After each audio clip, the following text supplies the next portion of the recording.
educação. Vale a pena.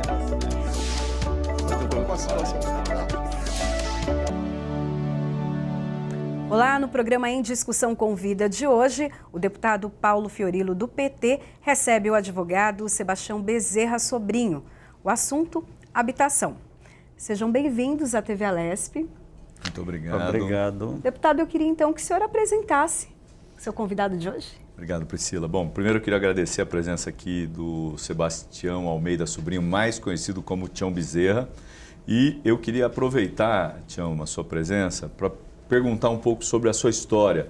E aí as pessoas vão entender a importância que você tem na luta aqui da habitação. Você não nasceu em São Paulo, você é de onde, Tião? Eu sou da Paraíba, nasci na cidade de Piancó e meus pais, moram na cidade de Santana dos Garrotes, tá? E outra parte, meus irmãos, tio, ainda moram em Piancó. Agora, como é que você veio parar em São Paulo, Tião? Eu vim parar aqui em São Paulo porque eu sou de uma família, constituída de 9 irmãos.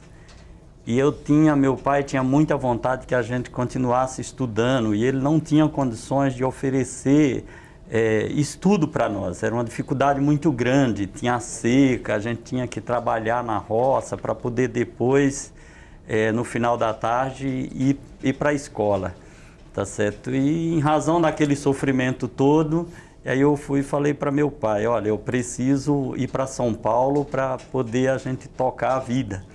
E aí vim para cá no início da década de 70 e estou até hoje aqui. Agora, você veio para cá no início da década de 70, você não era formado, você não tinha estudo, você foi morar onde? Olha, quando eu cheguei aqui em São Paulo foi muito difícil, apesar de já ter um irmão aqui, tá certo? Mas nós moramos num barraco e nesse barraco morava eu e meu irmão, tá certo? Era um cômodo só e o banheiro que a gente usava era um banheiro coletivo para mais 16, em torno de 16 famílias que tinha que usar esse banheiro coletivamente. E era um período, no início da década de 70, que em São Paulo fazia muito frio.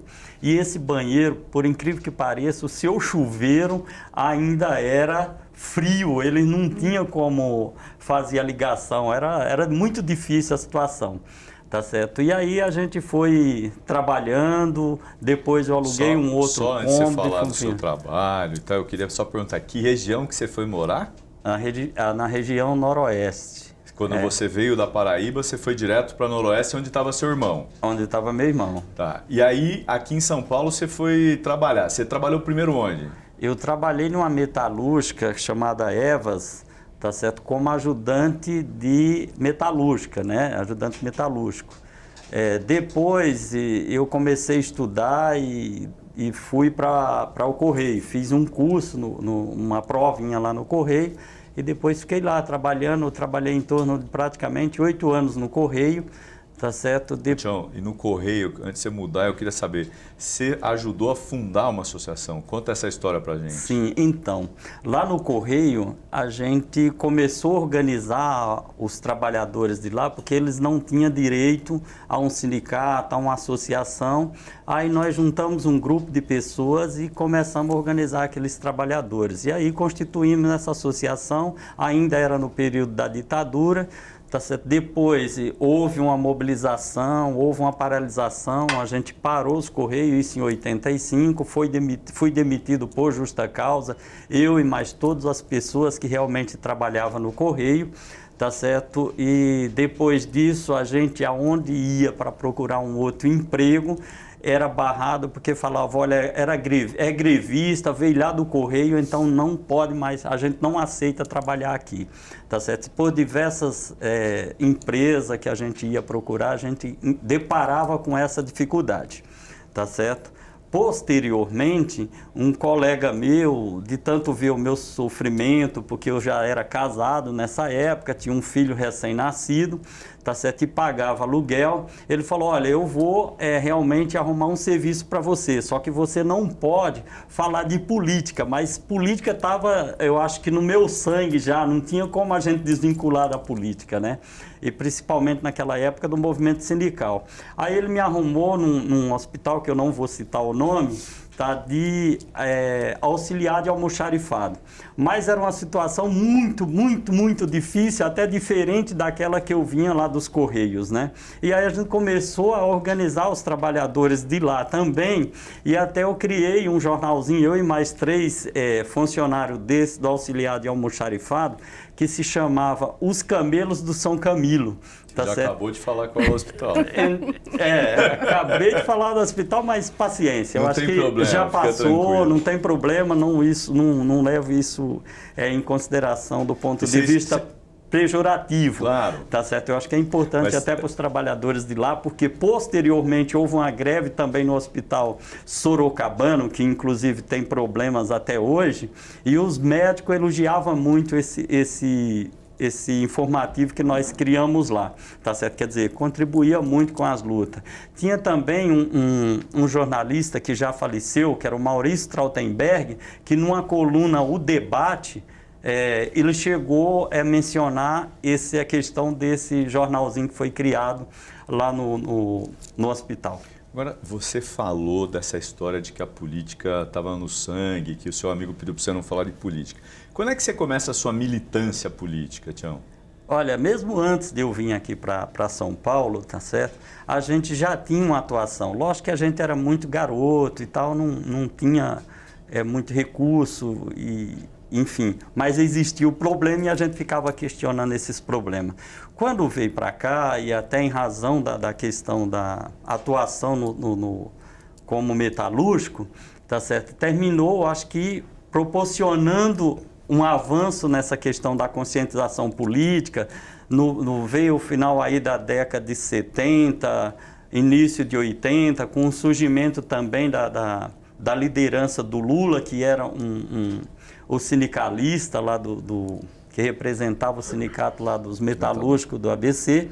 Então isso eu acho que conscientizou muito mais a gente para poder estar engajado nos movimentos sociais, no movimento sindical e aí sucessivamente.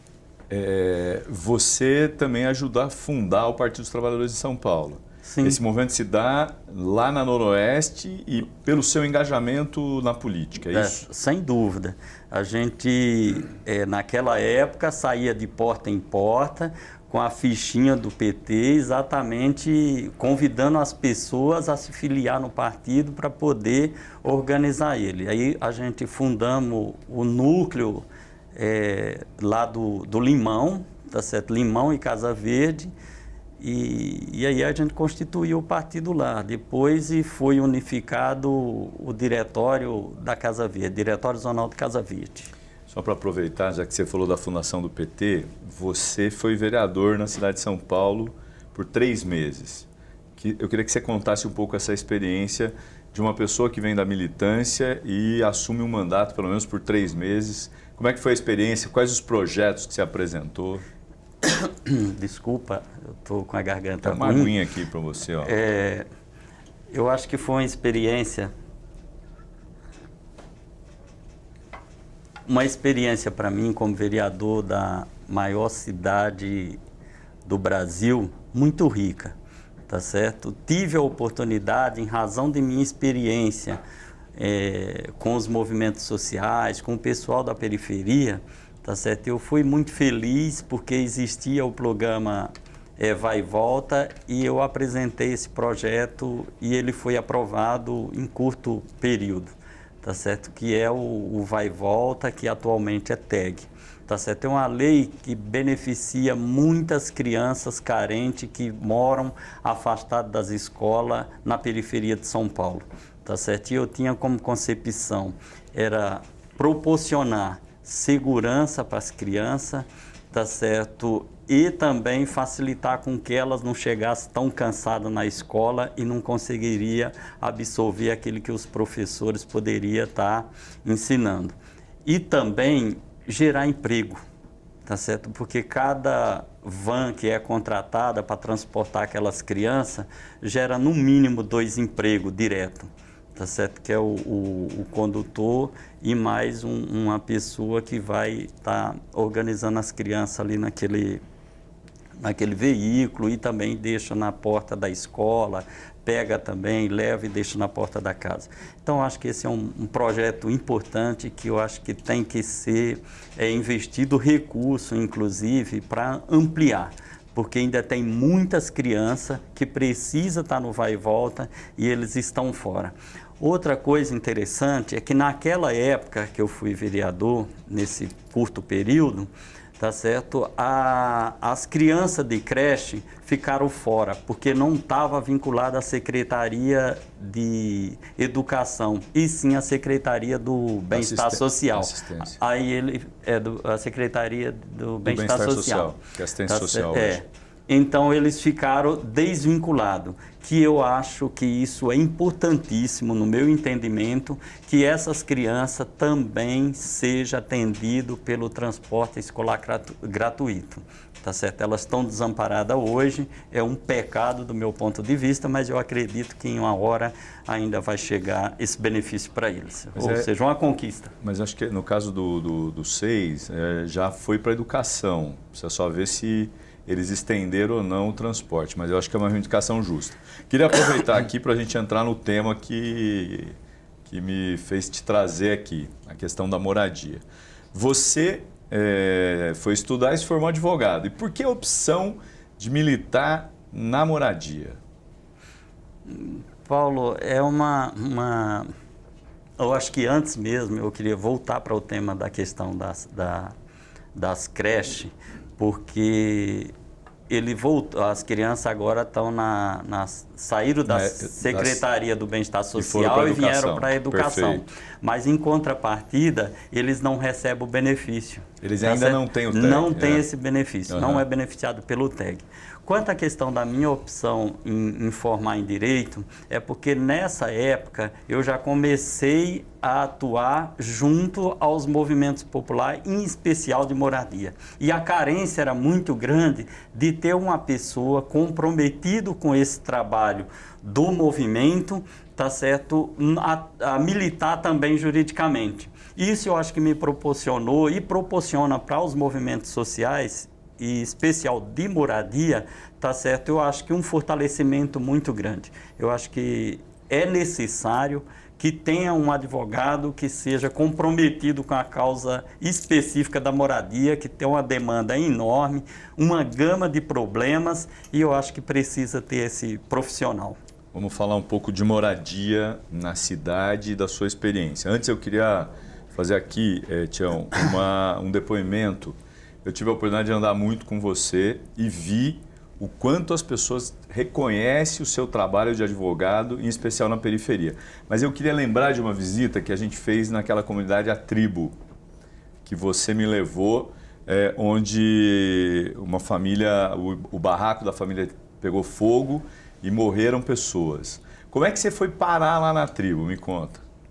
Então, Paulo, tinha um grupo de pessoas que sabia da minha atuação junto aos movimentos de moradia, e eles me convidaram para ir quando saiu a liminar de reintegração de posse contra eles, né? Eu fui até lá, fiz uma reunião, conversei com essas pessoas, expliquei o que era necessário para poder a gente conseguir fazer uma contestação e tentar derrubar essa liminar, tá certo? E aí, posteriormente, apareceu um outro colega lá e falou, não, pode deixar que eu vou fazer a defesa para vocês. Na sequência, eu acho que deu tudo errado, aí voltou de novo para mim, aí eu consegui atuar, graças a Deus, fui feliz. Por quê? Porque eu consegui despachar com a juíza, explicar realmente o que acontecia com aquela comunidade, suspendeu a liminar de reintegração de posse, isso em 2014, e as famílias ainda continuam morando até hoje. E uma questão interessante, que aquele lugar lá, por incrível que pareça, já tinha sido anteriormente à ocupação, está sendo tentado a fazer um projeto habitacional lá. Só que aí houve alguns problemas, não foi para frente esse desenvolvimento desse projeto habitacional, as famílias ocuparam o terreno e eles estão lá morando até hoje, tá certo? E o proprietário desse imóvel deve muito tributo, tá certo? Então, uma questão que eu acho que é importante estar colocado aqui, tá certo? E junto aos movimentos sociais, é a questão da função social da propriedade.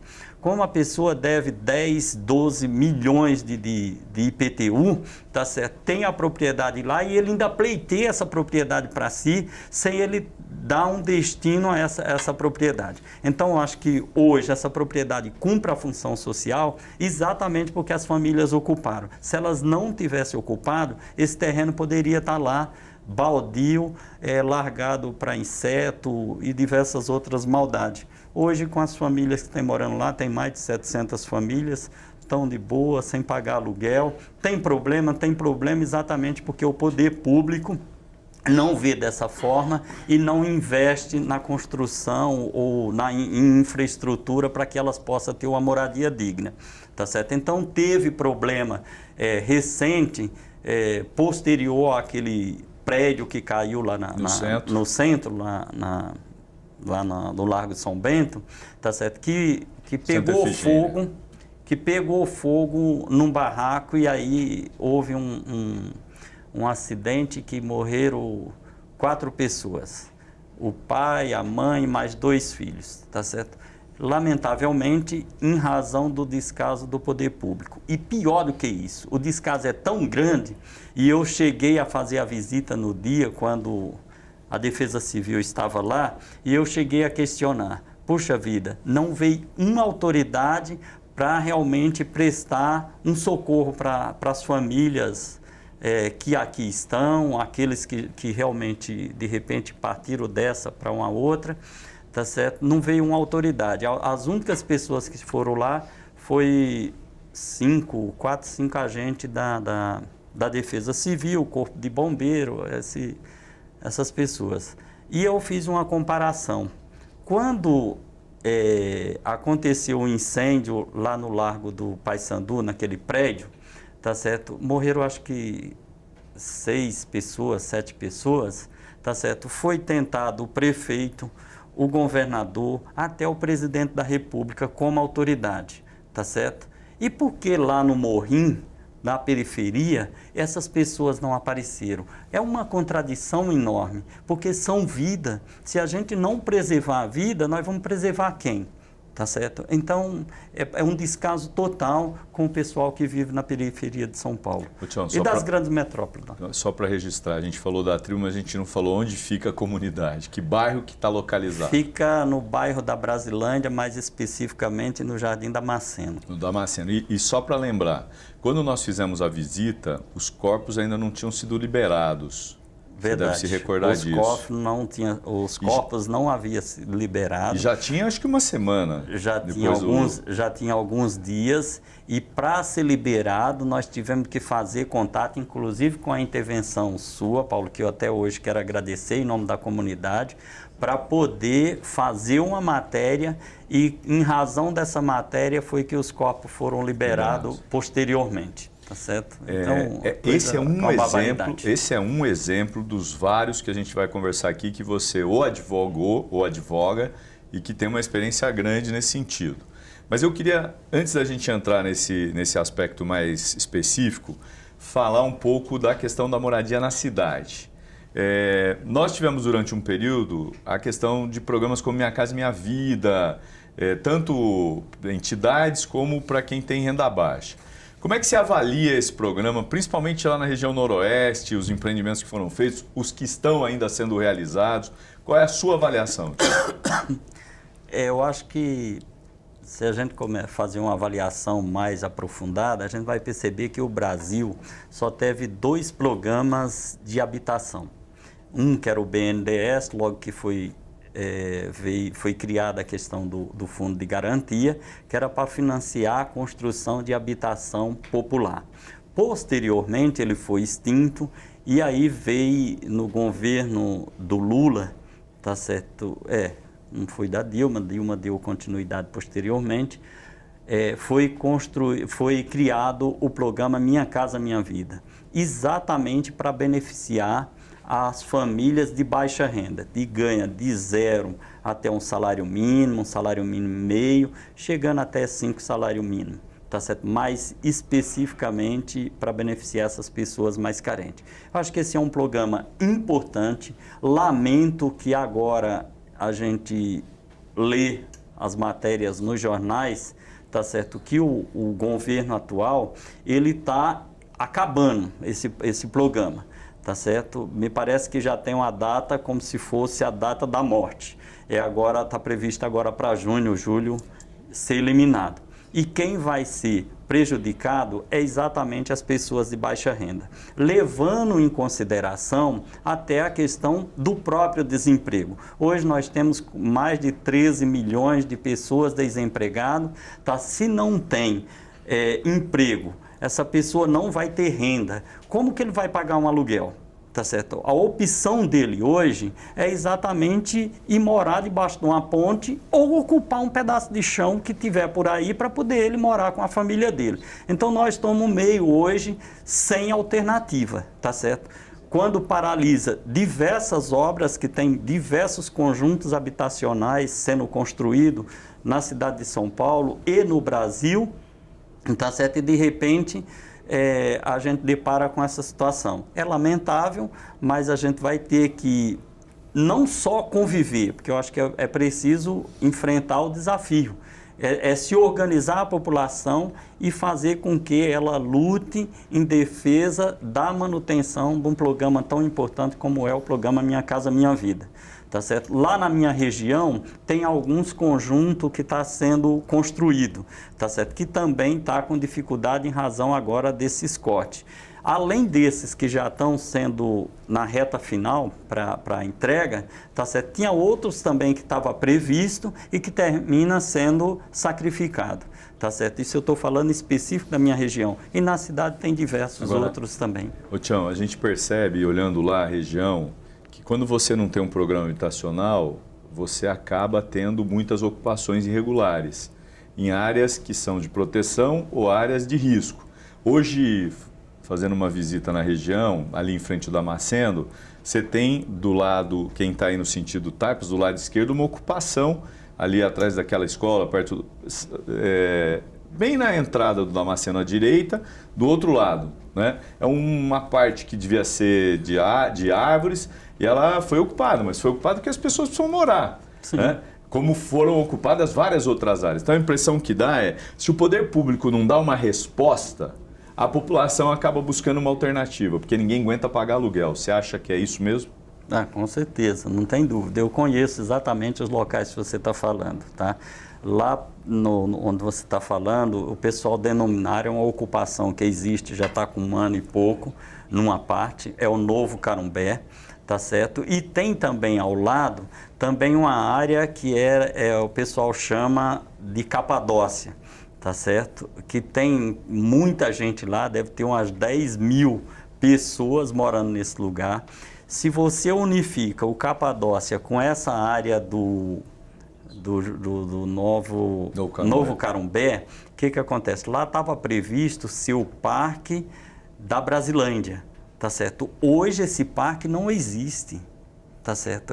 É uma piada se você dizer que vai ter um parque ali, porque as árvores já foram todas destruída, derrubada, tá certo? E o que existe é muitos e muitas famílias morando nesses locais, em razão exatamente do poder público, tá certo? Essa área tinha sido decretada de utilidade pública, uma parte dela para a construção desse parque, a outra estava em vias de ser também desapropriado e o parque implantado. O poder público não fez nada, as famílias, em razão desse sacrifício que eu já mencionei, que elas não têm condições de pagar um aluguel, que é muito caro, tá certo? Elas ocuparam e estão lá até hoje, tá certo? E eu acho que com relação à questão do desemprego, a tendência não é só essa que nós estamos citando e que você cita com muita precisão. Eu acho que é diversas outras. E quando a pessoa vai ocupar, ele não tem ainda noção se aquela área é de preservação ambiental ou o zoneamento permite que seja desenvolvido um projeto habitacional ali. Eles não têm essa noção, gente. Eles têm uma necessidade e em razão dessa necessidade eles vão lá e ocupam, tá certo? E assim cresce a cidade sem nenhum planejamento. Agora, Tião, uma coisa que é impressionante é porque assim, as pessoas acabam construindo em lugares de risco, de proteção. Eu tive a oportunidade hoje de fazer uma visita ao Rodoanel Norte. E eles têm lá o esquema de vigilância, mas mesmo assim, você tinha lá já 2, 3 ocupações naquela área de proteção com barracos. E se eles não olharem, daqui a pouco você vai ter o Rodoanel ocupado em várias áreas, até porque a obra está paralisada. A expectativa deles é voltar daqui, sei lá, 5, 6 meses, mas esse tempo é o tempo suficiente para as pessoas ocuparem. Né? Verdade, Paulo. Você foi ali num trecho do Rodoanel Norte, tá certo? Que ele começa lá em Perus e vai até Guarulhos, tá certo? E ali tem um problema que ele começou a desapropriar, aonde algumas famílias, em épocas anteriores, eles tinham adquirido um pedaço de lote. E aí eles tinham um contrato de compromisso, de compra e venda, ou um contrato de cessão de direito. Eles não tinham a escritura definitiva. Quando o Rodoanel começou a desapropriar a propriedade, é mais um prejuízo que ele sofre.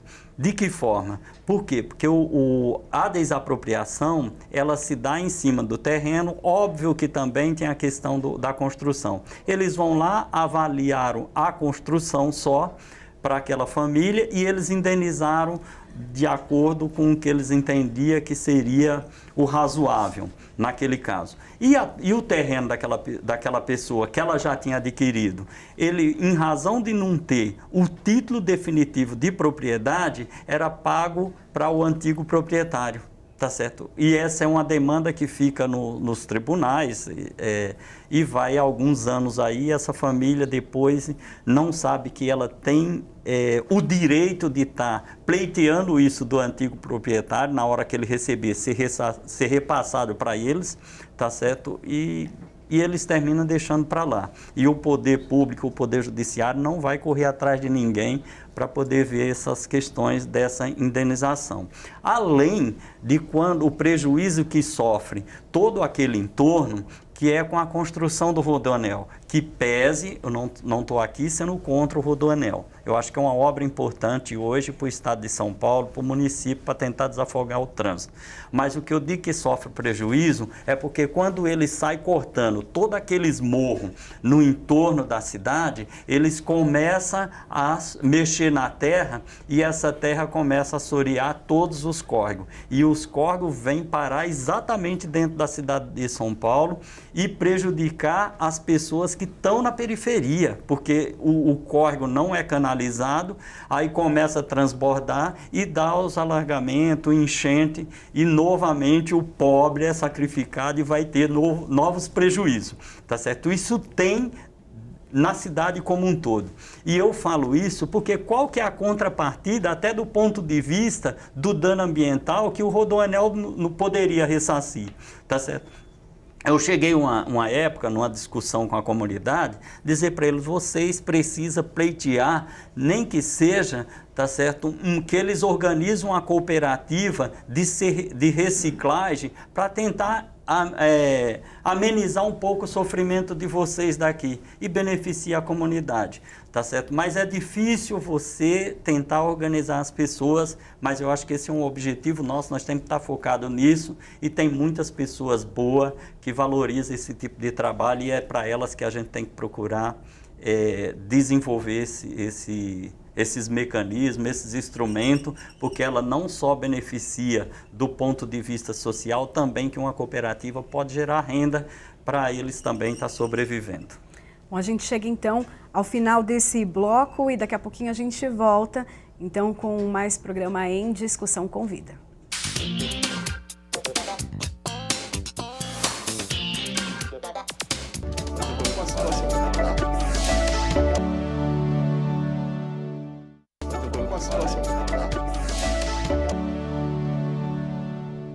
Estamos de volta com o programa Em Discussão com Vida. Hoje com o deputado Paulo Fiorilo, do PT, e o advogado Sebastião Bezerra Sobrinho. Hoje eles falam sobre habitação. Deputado? Obrigado, Priscila. Que bom, queria de novo aqui agradecer o Tião Bezerra. Tião Bezerra, que é uma pessoa que tem uma importância muito grande na região noroeste, é advogado. Paulo. E que tem militado muito nessa questão da moradia popular. E aí, a gente falou um pouco dessas questões de ocupação, de regularização. Eu queria retomar aqui, Tião, o governo do estado apresentou uma proposta no plano estadual, a construção de 60 mil moradias até 2022. Na sua avaliação, qual é o grande problema para enfrentar o déficit habitacional? Você acha que um programa com 60 mil moradias até 2022 dá conta do que a gente tem na cidade? Eu não estou nem falando do estado, hein? Porque assim, o estado tem uma grande demanda. Você vai em cidades pequenas, eu tive agora recentemente em Capão Bonito, mas eu fui em Guapiara, fui em Barra do Chapéu, e pessoas com um problema habitacional. Apesar de você ter uma quantidade enorme de terra, mas não tem a moradia. Então, queria te ouvir um pouco a partir da sua experiência e dessa preocupação que você colocou com o fim do Minha Casa Minha Vida. Paulo, eu pensei o seguinte, se eu comparar isso, parece que é uma piada. Por quê? Porque nós temos, na cidade de São Paulo, mais de 400 mil falta de habitação. Isso, habitação, falta. Eu não estou aqui falando daqueles que moram em situação precária, tá certo? Aqueles que constroem o palafita lá em cima do córrego, aqueles que moram em outra área de risco, como encosta, os morros e tal. Não estou falando das pessoas que estão em área de preservação ambiental. Eu estou explicando que só falta de habitação é mais de 400 mil aqui na cidade de São Paulo, tá certo? Se você comparar 60 mil até 2022, basta dividir pelo tempo que falta, nós estamos em 2000, em 3 anos, tá certo? 20 mil por ano é muito pouco, gente. É um número totalmente insuficiente para uma demanda, tá certo? Muito, mais muito, tá certo? Irrisório. Mas, enfim, os movimentos têm diversas alternativas, projetos, propostas, reivindicações. Uma delas, inclusive, é que seja investido 1% do ICMS para a construção de habitação popular. Isso eu acho que é muito importante. Você tem um papel também importante aqui como deputado para tentar apresentar isso como projeto de lei, apesar que tem que ver os trâmites legais aqui na casa para poder encaminhar, tá certo?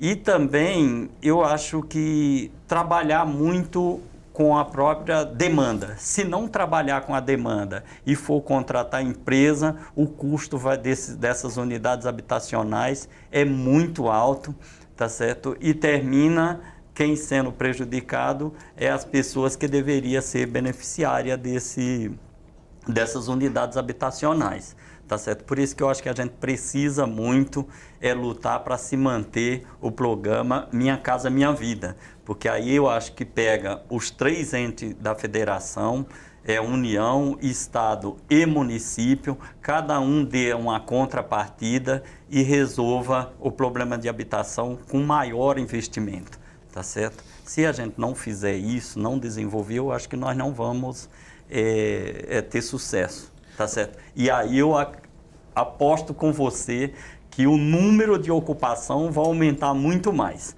tá certo? Porque as pessoas estão sendo empurradas, estão sendo provocadas exatamente a fazer isso. Não tem outra alternativa para elas, a não ser que vai morar debaixo da ponte. Debaixo da ponte não pode se morar, porque não é um lugar também adequado, então fica com uma briguinha terrível aí. Você falou de lugar inadequado. Se a gente olhar São Paulo, a cidade de São Paulo, que é um grande centro, uma das maiores cidades do mundo, você tem no centro da cidade uma quantidade enorme de prédios ociosos, em especial no Centro Velho, e que há, por parte dos movimentos de moradia, uma pressão sobre isso. Queria ouvir sua opinião. Você acha que ocupar o centro pode ser uma forma de minimizar essa demanda que se apresenta aqui de 400 mil famílias na fila por um imóvel? Olha, eu não tenho dúvida que eu acho que é um passo importante você começar a pegar esses imóveis ociosos que tem no centro, tá certo? E transformar em habitação de interesse social. Eu não tenho dúvida disso, que é importante. Primeiro, porque eles, além de você dar uma vida para o centro, tá certo? Você também dá dignidade para as pessoas que vão morar lá. Tá certo? Esses novos moradores, na questão do transporte, na questão de hospitais, na questão de UBS, de creche, de toda uma infraestrutura que você já tem naquele local e que precisa, eu acho, que ser aproveitado, tá certo? Diferente do que acontece, né? Porque eles estão fazendo uma análise, pelo que eu tenho acompanhado, é que a reforma de uma unidade habitacional no centro, ela fica em torno de 400 mil reais. Sendo que se eles construir uma nova, fica em torno de 130 mil reais, 150 mil reais. Então, eu não sei aonde eles arrumam tanta análise para chegar a essa conclusão, tá certo? Eu acho que antes deles chegar a essa definição, eu acho que era importante estar ouvindo as lideranças dos movimentos sociais vinculados à moradia, fazer uma discussão com eles e pegar algumas alternativas, algumas sugestões que eu acho que poderia estar reduzindo esse custo. Tá certo? Uma outra questão é que nós está falando da quantidade de imóveis ociosos que tem no centro. Eu acho que na cidade de São Paulo tem mais de em torno de 1,5 milhão de imóveis ociosos, tá certo? Sem nenhum cumprimento com a função social da propriedade. Então, acho que é importante que faça com que esses imóveis cumpram a sua função social. Tá certo? E quando eu estou falando da função social aqui da propriedade, não é só daqueles imóveis que tem construído. Tem diversos terrenos aí na cidade que poderia estar a serviço da população dessa cidade e que ele não está. Uma questão importante que é preciso ser discutida, do meu ponto de vista, que é a questão tributária dessas propriedades. Tem imóveis dentro do município de São Paulo, tá certo? Que ele paga ITR como tributo, tá certo? Mesmo que ele esteja ocioso. O que é o ITR? ITR é Imposto Territorial Rural, enquanto que ele deveria estar sendo cobrado e taxado pelo IPTU, até para se o município quisesse fazer com que notificasse ele para cumprir sua função social, ele poderia ter elementos jurídicos para isso. Eles não, no TR, eles não são obrigados a cumprir sua função social. E a propriedade está lá largada, está abandonada, não, só cria barata, rato e inseto, gente. Para que isso? Enquanto as famílias de baixa renda pagam um aluguel muito alto, quando consegue pagar, ou eles têm que ir morar num lugar totalmente inadequado. E fora que o investimento que o poder público investe é muito alto, porque muitas vezes ele pega uma área posterior a essa área que está abandonada para construir um conjunto habitacional e na frente dessa propriedade ele leva toda a infraestrutura, desde a questão do rede de esgoto, a questão de pavimentação, quando precisa ter creche também, um posto de saúde, e esses imóveis estão lá para quê? Para servir para especulação imobiliária em razão do benefício que nós, contribuintes, tá certo, levamos para lá. Será que é justo? E se pegar o Código Tributário Nacional, tá lá no artigo 32, que fala que todo imóvel é considerado um imóvel no perímetro urbano, aquele que está dentro do município, em torno de 3 quilômetros. Meu Deus do céu!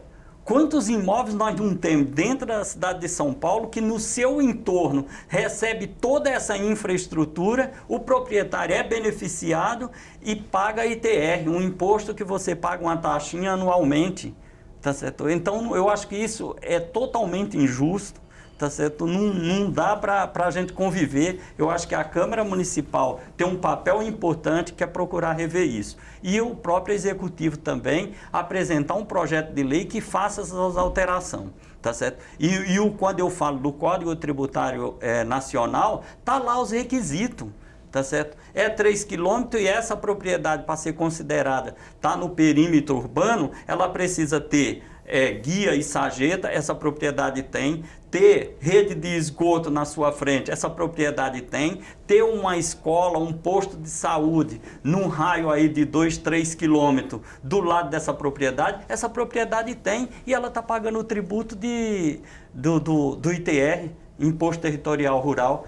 É justo? Não. Aí todo mundo que tiver propriedade vai ficar de boa lá, sem nenhuma preocupação em alterar o seu tributo, para contribuir com a cidade ou dar uma função social para a propriedade. E se o poder público municipal disser, não, eu preciso que essa propriedade seja tributada, tá, ele fica emperrado. Não dá para ele cobrar que esse proprietário faça aquele imóvel cumprir sua função social. Que aí eu posso pegar como exemplo, na Zezé Fredo Fagundes, onde tem uma ocupação lá que tem 1000 famílias lá, tá certo? Um dos empecilhos dessas pessoas ficarem lá é o zoneamento, porque não é ZEIS. Eu cobrei isso numa audiência do processo de reintegração de posse, a questão do cumprimento da sua função social. A propriedade não se enquadra na cobrança da função social da propriedade. Por quê? Porque é TR. Tá certo? Não dá para notificar essa propriedade. E você está dentro da cidade de São Paulo, próximo a vários equipamentos públicos? Todos os equipamentos no entorno, Paulo.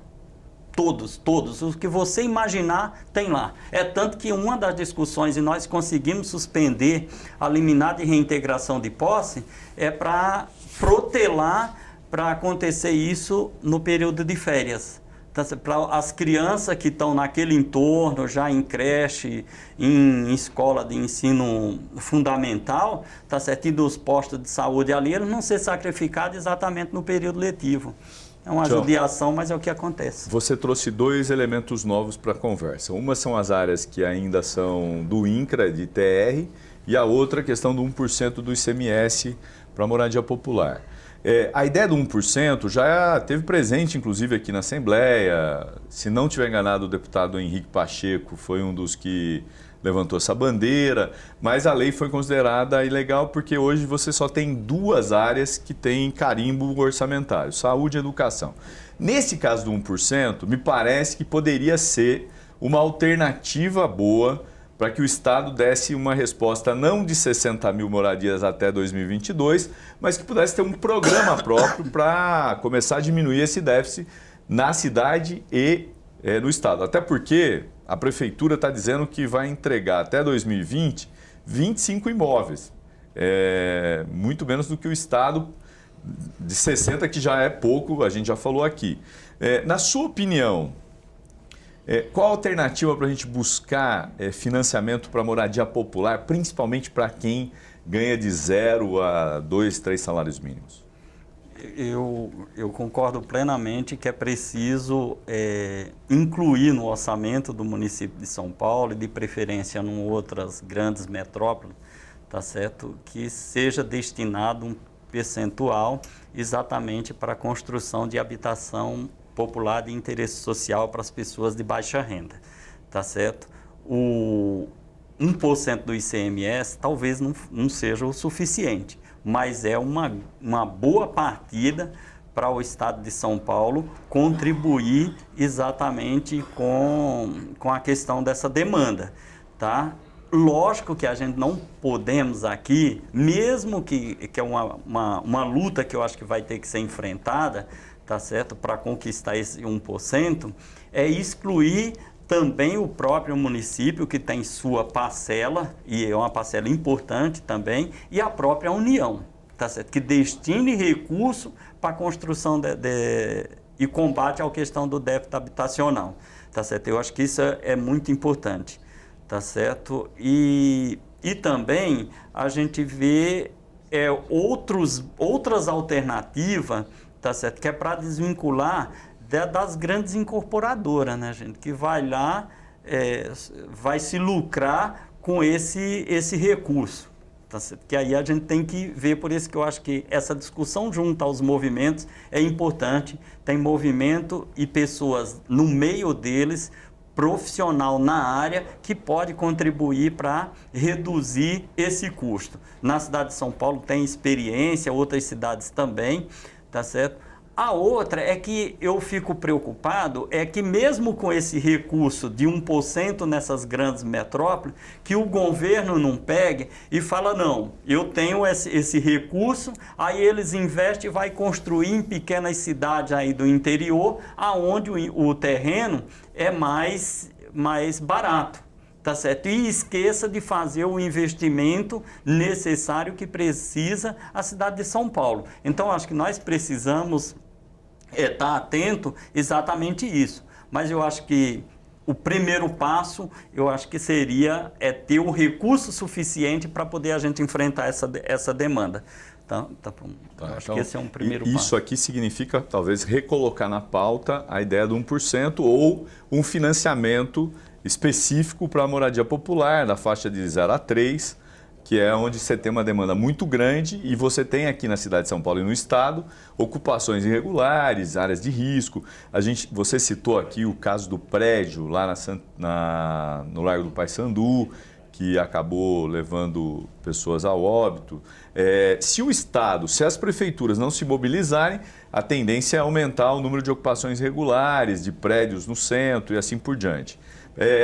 Aí eu queria que você falasse um pouco dessa experiência sua na militância, principalmente defendendo o pessoal da moradia. Você citou a ocupação lá na Zezefredo, que você disse que conseguiu postergar a reintegração.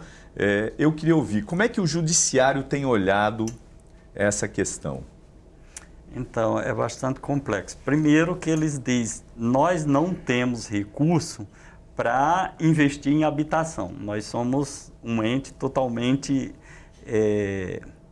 independente, e é verdade. E eles não têm esse poder legal para poder fazer execução e construção de habitação popular. Tá certo? É importante o Poder Judiciário, não tenho dúvida que tem uma importância fundamental nesse processo todo. Tá certo?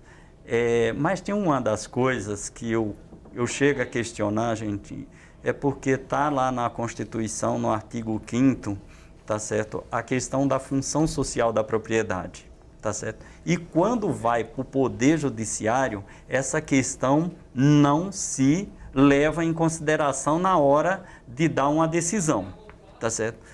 Então, eu acho que é uma questão que o Poder Judiciário, eu acho que poderia ajudar muito, contribuir, tá certo? Primeiro, antes de dar qualquer decisão, medida liminar, eu acho que fazer um levantamento, chamar a municipalidade para essa discussão e saber se essa propriedade foi anteriormente notificada do cumprimento da sua função social. Eu acho que isso é legal, muito importante, tá certo? E segundo, eu acho que a gente tem uma experiência que eu acho que é importante, quando eu falo porque eu também já participei, de construção de habitação através de autogestão, de mutirão, onde as famílias arrumam o seu terreno, tá certo? O poder público financia o material de construção e elas constroem a sua unidade habitacional. Tá certo? Isso eu acho que é importante, produz mais habitação, o custo pode ser muito mais barato, tá certo? E eu acho que facilita muito e organiza mais a população, tá? Uma outra que você, eu acho que mencionou em algum momento aqui, que é a questão dos loteamentos irregulares. Existe muitos loteamentos irregulares na cidade de São Paulo.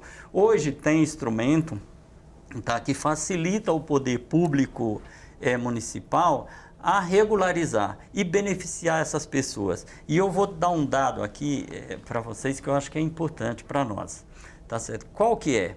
Tem pessoas que às vezes ele já tem uma unidade habitacional, não é regularizado do ponto de vista jurídico, tá certo? Não tem formalidade lá no cartório de registro de imóvel. Aí para ele e para o município, ele não tem habitação. Tá certo? Quer dizer, é um dado importante. Se eles começam a regularizar, dar título de propriedade para essas pessoas, cadastra, com o CPF agora que é unificado, isso facilita a você saber quem é quem dentro do município. Olha, eu realmente preciso de uma habitação ou eu não preciso. Por quê? Porque ele facilitou a regularidade daquele imóvel dele, tá certo? Então, eu acho que isso é importante e precisa ser discutido também. Quando você fala da questão do prédio lá que aconteceu lá, o incidente lá no centro, tá certo? Isso é o que pode vir a acontecer em outros prédios, não por culpa dos ocupantes, porque ele ocupa em razão da necessidade, mas em razão do descaso do próprio poder público que finge que fiscaliza, tá certo? Olha aquilo lá e faz de conta que não está vendo. Entendeu? Aí quando acontece o incidente, aí eles aparecem lá só para aparecer, na verdade. Não para resolver o problema, porque se fosse para resolver o problema, do jeito que foi prefeito, governador e presidente tentar ido lá, em todas as outras também, eles poderiam ter comparecido lá como ser humano. E essas pessoas que se deslocaram de lá, tá certo, ainda com vida, eles ainda estão sem uma assistência adequada, ainda não tem a habitação definitiva para eles. Isso acontece lá, vai acontecer em outros lugares, nós estamos falando especificamente desse, porque a imprensa foi lá, foi essas autoridades, tá certo? E as outras que acontecem na periferia e que ninguém enxerga. Eles sabem que realmente existe o problema, que está morrendo criança, está morrendo adulto, tá certo? Em razão desse déficit habitacional. Tá? Eles não fingem que não enxergam isso. É um problema muito sério. Então, mas a gente falou do judiciário, você colocou sua opinião, mas me fez lembrar de um outro tema, que foi a mudança de decreto feita pelo governador nas desapropriações de áreas. Eu queria ouvir sua opinião, porque assim, você tinha um decreto que estabelecia regras mais democráticas, menos violentas na hora da desapropriação. Fala um pouco o que significou a mudança desse decreto, na sua opinião.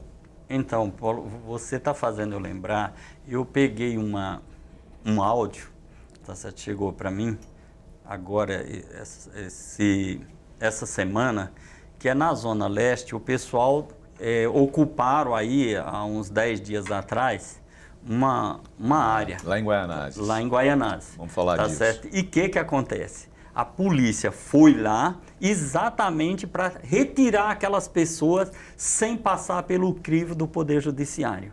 Meu Deus do céu, eles não têm esse poder de fazer isso. Eles não têm, isso está lá na nossa Constituição. E a polícia... Está lá no nosso Código Civil, Código de Processo Penal, e a polícia...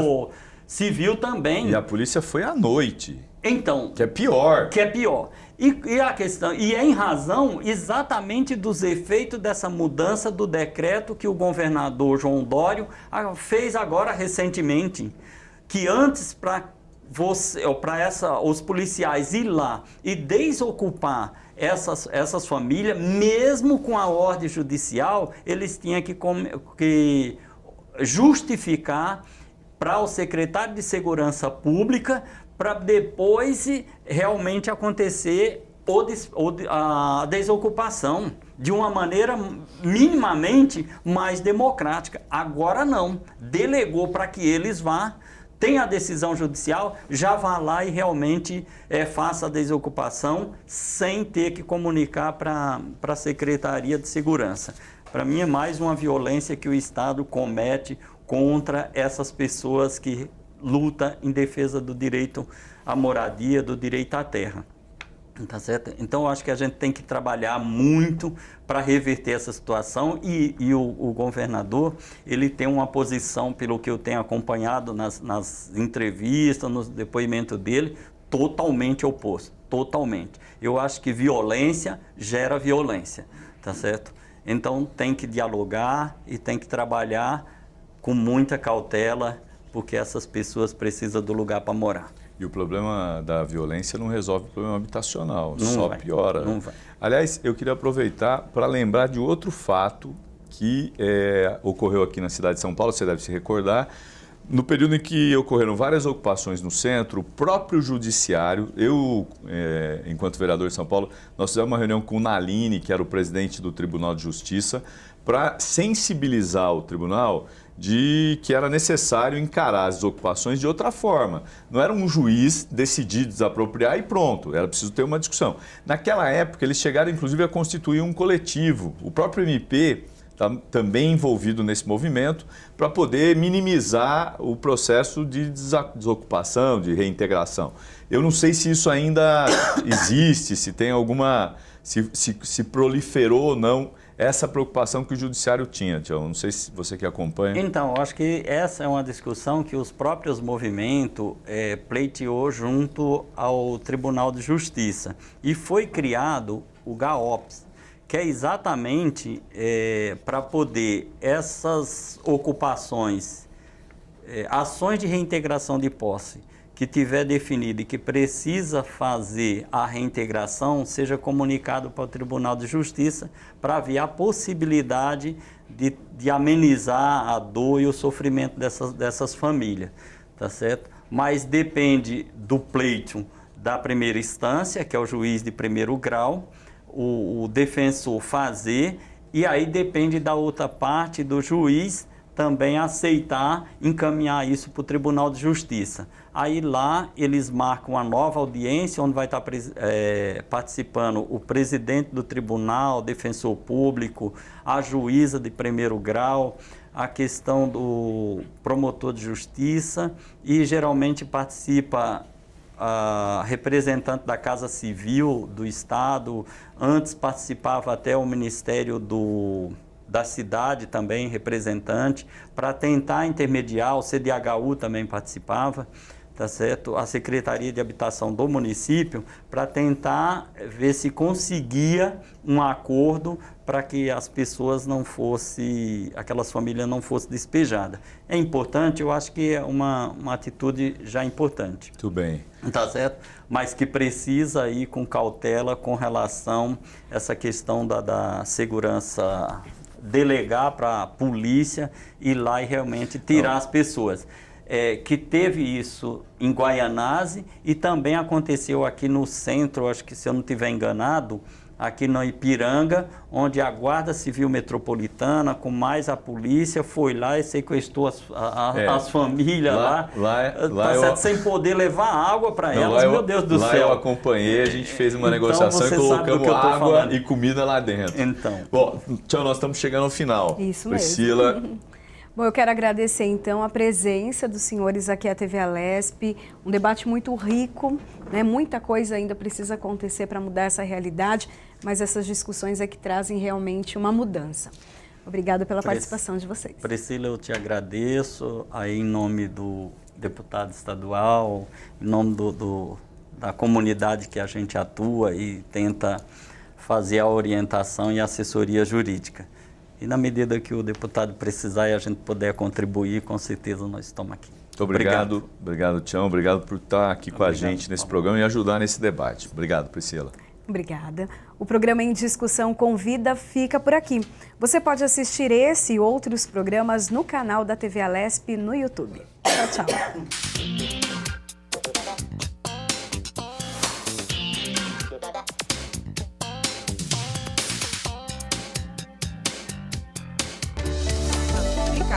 Vale a pena.